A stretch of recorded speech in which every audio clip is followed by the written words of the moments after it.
My name is Pat Reynolds. I've lived in Millaa Millaa 66 years tomorrow. If we had the resilience of an energy microgrid, everybody would feel a lot more comfortable. You know, the interesting thing in these small communities is there's lots of old people. If you're really old and you woke up and there's no power, you couldn't even boil the jug. I mean, that's a much more serious issue for an older community with less people there to help. A lot of decision makers are in the city areas, but they just seem to think that, okay, because it gets back on really quickly in the city, that it gets back on really quickly in the regional areas as well. And so when we experience power outages here, we basically have to shut the shop. So we don't have a generator. We built the business from the ground up, so we bought an empty building and turned it into a business. So therefore we don't have a backup generator. We opened 6 months before COVID took hold, and therefore we have been COVID impacted since we began. So we just have not had the funds to put together enough to buy a generator to keep going when we have power outages.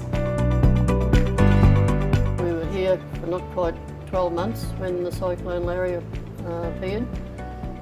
That was a very, very hard day for us. It was such a force that it blew our front window out of the shop. So we were trying to cope with broken glass, wind, rain, very strong storm rain coming through onto everything. We lost power for about 3 days. So fortunately we had very good friends that could provide generators. I don't think we'll ever get in a situation in Australia where we can guarantee reliability of service. I think communication is probably one of the main things that need to be improved with carriers. If we do have outages, you know, systems that warn of outages coming up, how long we're going to be out, and being able to talk to human beings when we are reporting faults. I'm very interested in the way I use power because it's an ever-present thing that brings in bills. So having solar on my house now, I've up to a second system. I've upgraded from a small system to a larger system, and my power bill is nil. So having solar is a great thing. Even in a wet town, I still make enough power to get a nil bill.